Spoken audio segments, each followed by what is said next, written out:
मेरे प्यारे साथियों, चैनल मेरा नया है, अगर मेरी वीडियो आप लोगों को अच्छी लगे तो इसे ज्यादा से ज्यादा लाइक करें, शेयर करें, चैनल पर नए हो तो चैनल को सब्सक्राइब करें। अब देखो, संस्कार मैंने बताया पुंसवन संस्कार, ये क्या होता है? ये स्त्री की, नारी की गर्भ रक्षा के लिए किया जाता है और पुत्र प्राप्ति के लिए किया जाता है। ये संस्कार पर कब किया जाता है? ये किया जाता है चंद्रमा का जब पुष्य नक्षत्र में होने पर किया जाता है, ठीक है। इसके बाद में अगर मैं बात करूं तो देखो, सीमंतोन्नयन क्या है? सीमंतो,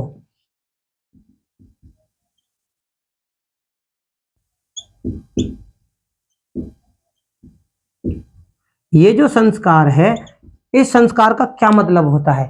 अब ये जो संस्कार है, इस संस्कार में क्या करा जाता है कि जो गर्भस्थ शिशु है उसकी मानसिक वृद्धि के लिए, ठीक है, मानसिक वृद्धि यानी उसके मस्तिष्क को अच्छा करने के लिए इसमें क्या किया जाती है? कामनाएं की जाती है ना। तो सीमंतो संस्कार उसे कहते हैं, ठीक है ना। तो शिशु की मानसिक वृद्धि है, शिशु की क्या है? मानसिक वृद्धि की इसमें कामना करी जाती है, ठीक है। ये लिख लेना, इसका महत्वपूर्ण तथ्य यही है ना।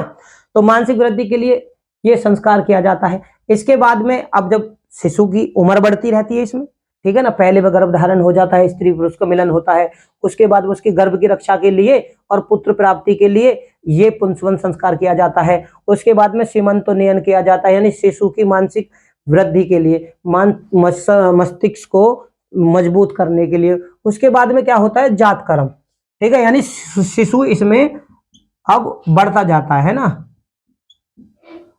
जात कर्म संस्कार किया जाता है। अब जात कर्म संस्कार क्या होता है ना।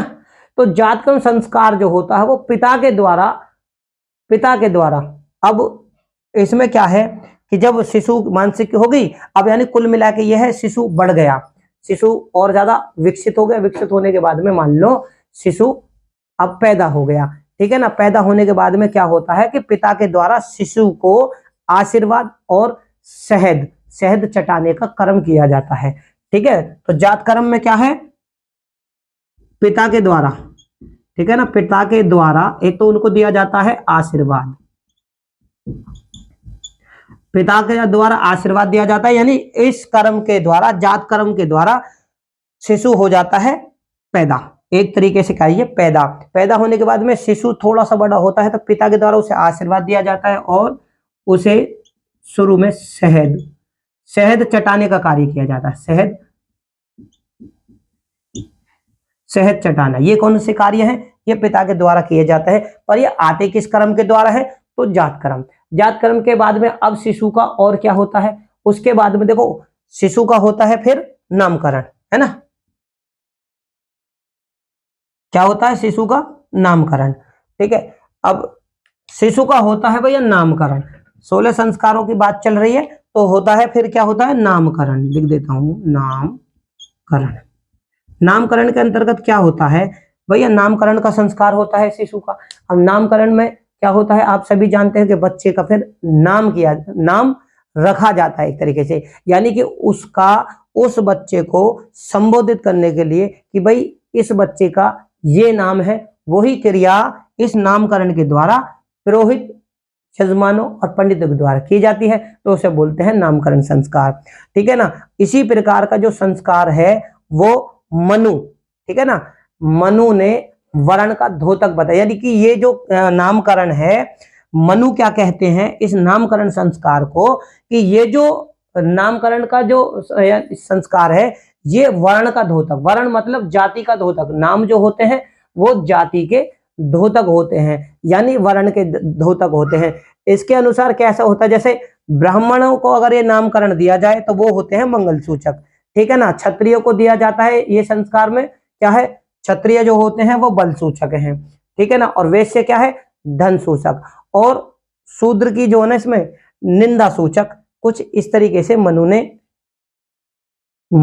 जी के द्वारा ये धारणा थी, ठीक है। अब इसमें होता क्या है? अब इसी के बाद में क्या है? विष्णु पुराण, ठीक है ना। संस्कारों की बात करें, देखो मैंने आपको बताया पुराण कहाँ पे है, तो गुप्त काल तक आ जाते हैं, जो कि ईस्वी में था।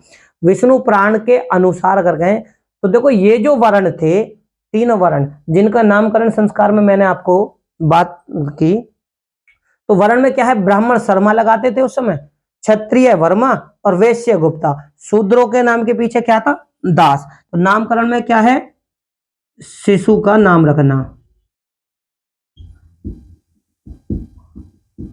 नाम, इसमें आता है शिशु का नाम। अब देखो इसके बाद मैंने आपको बताई, इसके बाद में कौन सा संस्कार आता है, तो इसके बाद में जो संस्कार आता है वो निष्कर्मण। निष्कर्मण संस्कार होता क्या है, हैं? कौन सा संस्कार आया,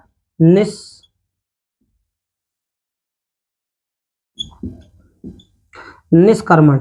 निष्कर्मण संस्कार का मतलब क्या है भाई, निष्कर्मण जो संस्कार होता है इसमें क्या होता है, जो बच्चा था यानी जो शिशु था उसको घर से बाहर, पहली बार घर से बाहर घुमाने के लिए, उसे समाज यानी कि अपना परिवार दिखाने के लिए, घर से बाहर की परिस्थितियों के लिए, वातावरण मान लीजिए, ठीक है ना, उसको दिखाने के लिए, तो पहली बार जब वो घर से निकलता है तो उसको क्या कहते हैं, निष्कर्मण, ठीक है ना। तो कौन सा संस्कार बना ये, तो इस संस्कार था निष्कर्मण संस्कार। अब इसमें एक चीज और है, ये लिख लेना आप, शिशु, शिशु को इसमें क्या है, घर से बाहर, ठीक है ना, घर से बाहर ले जाते हैं, तो उस संस्कार को कहते हैं निष्कर्मण संस्कार, जो कि उत्तर वैदिक काल में उस समय प्रचलन में था। इसके बाद में देखो, अब शिशु घर से बाहर भी आ गया, ठीक है ना। अब उसके बाद में होता क्या है, अन्नप्राशन। क्या आता है, इसके बाद में आता है अन्नप्राशन। तो देखो मैं कुछ यहां पर लिख देता हूं, क्या था, अन्नप्राशन।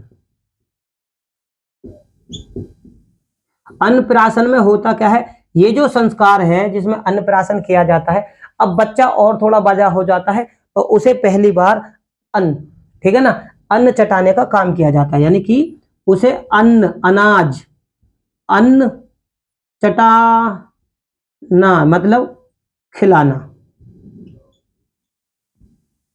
ठीक है। तो इसमें पहली बार बच्चे को अन्न खिलाया जाता है, तब उसकी उम्र कितनी हो जाती है, 6 माह, ठीक है। तो उसकी उम्र 6 माह हो जाती है। तो अब इसके बाद में देखो, संस्कार जो है वो व्यक्ति और यानी मनुष्य, मानव से ही जुड़े हुए संस्कार हैं, और गर्भधारण से लेकर उसके अंतिम संस्कार तक ये 16 संस्कार उसके प्रचलन में रहते हैं, यानी मनुष्य के साथ, शरीर के साथ में क्रिया होती हैं, ठीक है। अन्नप्राशन होने के बाद में होता है चूड़ाकर्म मुंडन। क्या था, चूड़ाकर्म मुंडन।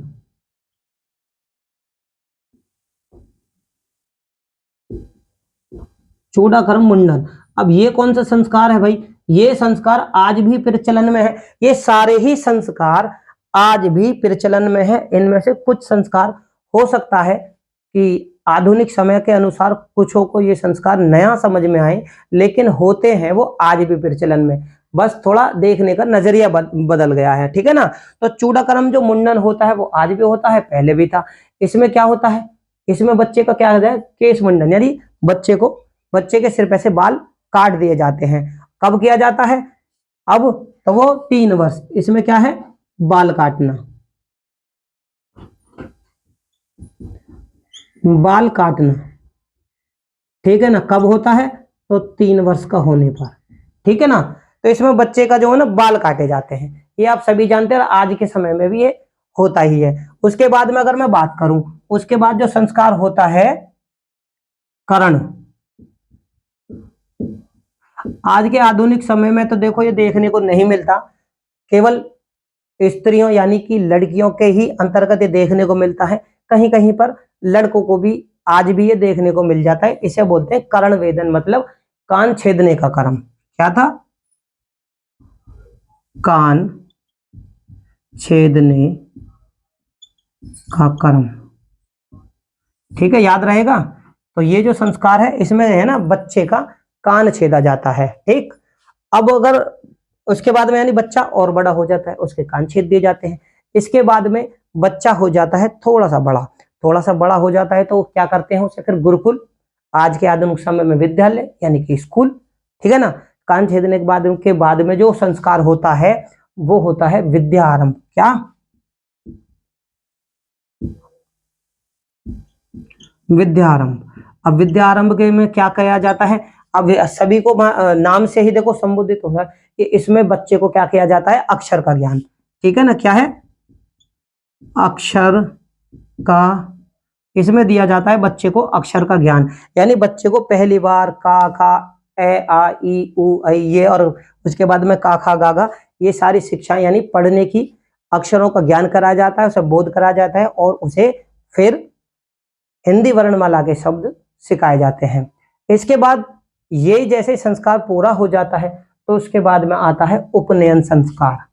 क्या, उपनयन संस्कार, यानी बच्चे की वृद्धि होती जाती है, बच्चा छोटे से लेकर ऊपर बढ़ता चला जाता है, ठीक है ना। तो उपनयन संस्कार क्या होता है, ये होता है यज्ञोपवित्र। उपनयन संस्कार मतलब यज्ञोपवित्र किसको बोलते हैं, तो वो बोलते हैं जनेऊ को। जनेऊ धारण करने के बाद में उसे गुरु के पास यानी समीप यानी उसके पास लिया जाता है और गुरु के द्वारा उसको ज्ञान, ठीक है ना, दिया जाता है, ठीक है ना, गुरु के पास ज्ञान लेने, ठीक है ना, गुरु के पास में ज्ञान लेने के लिए उपनयन संस्कार के द्वारा जाया जाता है। और उपनयन संस्कार जो होता है वो होता है यज्ञोपवित्र।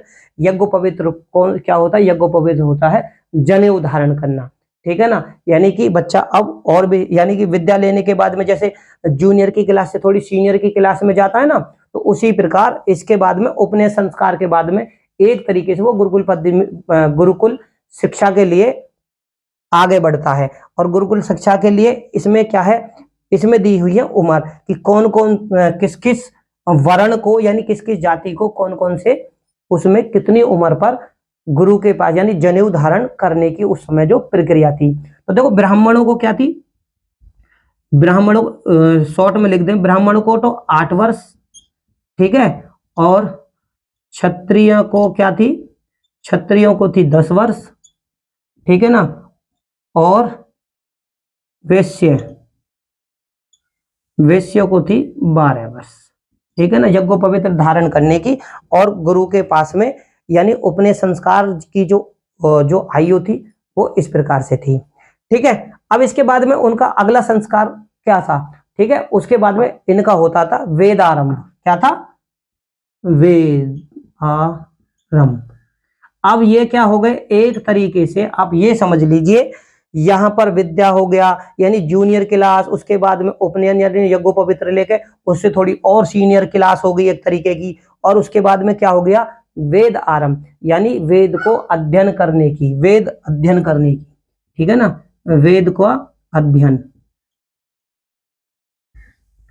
अध्ययन शुरू लिख देता हूं, ठीक है ना। अब इसमें क्या है, वेद अध्ययन शुरू हो जाता है, ठीक है। वेदारंभ संस्कार के बाद में बच्चे का क्या है, वेद को आरंभ करने की प्रक्रिया शुरू कर देता है बच्चा।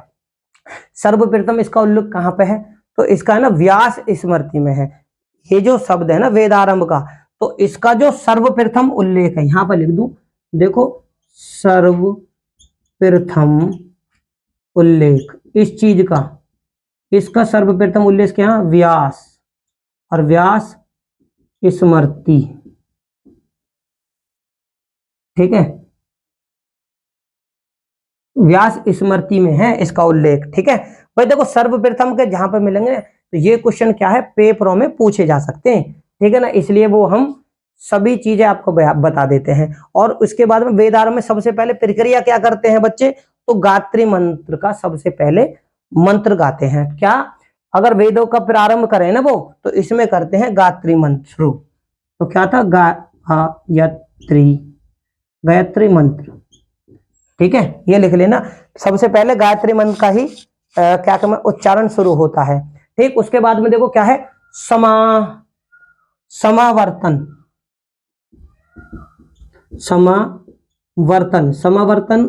संस्कार होता है बच्चे का। समावर्तन संस्कार क्या है, अब देखो उसकी यानी कि एक तरीके से डिग्री हो गई, वेद पढ़ना हो गई एक तरीके से आधुनिक समय के अनुसार डिग्री, ठीक है ना। अब वेद की जब प्रक्रिया उसने समाप्त कर दी, वेदों का अध्ययन पूरी तरह से लेने के बाद में अब होता क्या है, समावर्तन होता है। समावर्तन का मतलब है शिक्षा पूर्ण होने पर ये संस्कार जो किया जाता है वो किया जाता है शिक्षा पूर्ण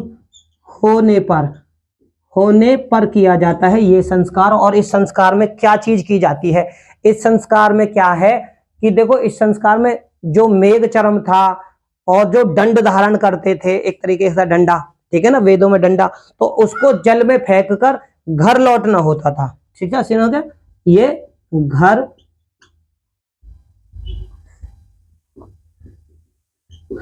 लौटना, ठीक है ना, इसमें क्या होता था, घर लौटना। तो ये घट है, ये घर है, ठीक है। तो घर लौटने का है, तो इसमें शिक्षा पूर्ण होने पर और घर लौटने के लिए एक तो चरम, मेघ चरम होता था, मेघ माने मेघ चरण है ना, तो मेघ चरण, और दंड होता था, दंड मतलब डंडा एक तरीके का, उसे जल में फेंकते थे। उसके बाद में इस संस्कार के बाद अपने घर को वो लौटते थे।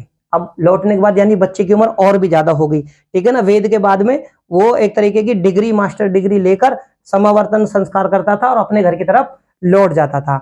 अब इसके बाद में होती है संस्कार, कौन सा होता है,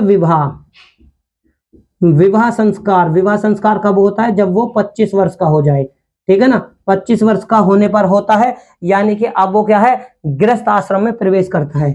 इस क्या है, गृहस्थ आश्रम में वो प्रवेश कर जाता है, ठीक है ना, विवाह के बाद में, यानी कि 25 वर्ष की उम्र और गृहस्थ आश्रम में वो प्रवेश कर जाता है, ठीक है, क्या कर जाता है, तो गृहस्थ आश्रम में प्रवेश कर जाता है। अब इसके बाद में बच्चा यानी कि अब युवा अवस्था के, अब जवान हो जाता है, 25 वर्ष की उम्र हो जाती है इस संस्कार के होते होते। उसके बाद में उसका जो होता है संस्कार, वो होता है वानप्रस्थ।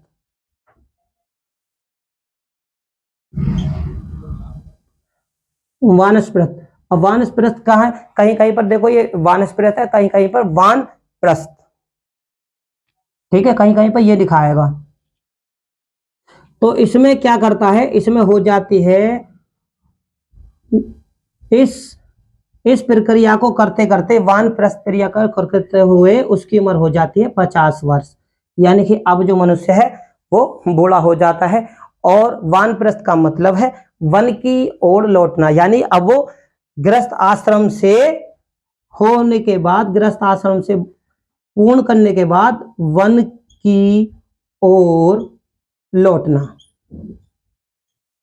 ठीक है ना, गृहस्थ आश्रम पूरा करने के बाद में कहां चला गया, तो वन की तरफ चला गया, यानी कि अब संसारिक जीवन से वो वन की ओर प्रस्थान करता है, यानी कि अब वो 50 साल का बूढ़ा हो चुका था और उससे वो आगे अब क्या करता है कि बच्चे भी जवान हो गए, ठीक है, यानी गृहस्थ आश्रम का पूरा उसने क्या कि मैं आनंद लिया, और उसके बाद अब भगवान में लीन होने के लिए वो वन की तरफ चल गया। इसके बाद जो संस्कार होता है वो होता है अंत्योष्टि। क्या होता है, इसके बाद का जो संस्कार है, संस्कार वो होता है अंत्योष्टि संस्कार।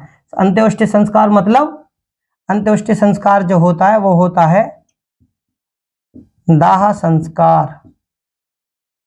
दाह संस्कार कब होता है, जब आदमी क्या था, अंतिम संस्कार। अंत्योष्टि संस्कार, अंतिम संस्कार, यानी कि दाह संस्कार। अब जो मनुष्य है वो क्या है कि सारे संसार का सुख भोग कर, ठीक है ना, सारे संसार के मोह माया को छोड़कर, ठीक है, परमात्मा में लीन होता है, यानी कि मोक्ष को प्राप्त हो जाता है, यानी उसकी मृत्यु हो जाती है।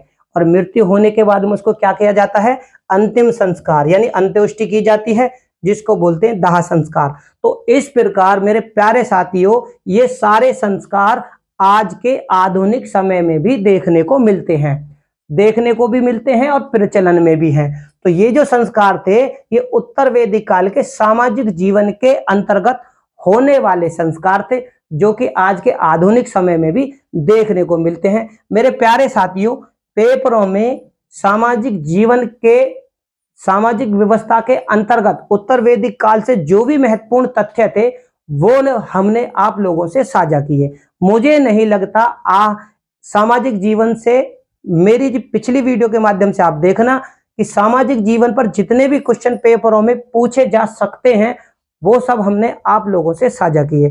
तो मेरे प्यारे साथियों, चैनल मेरा नया है, अगर मेरी वीडियो आपको अच्छी लगे तो इसे ज़्यादा से ज़्यादा लाइक करें, शेयर करें। चैनल पे अगर आप नए हो तो चैनल को सब्सक्राइब करें। धन्यवाद।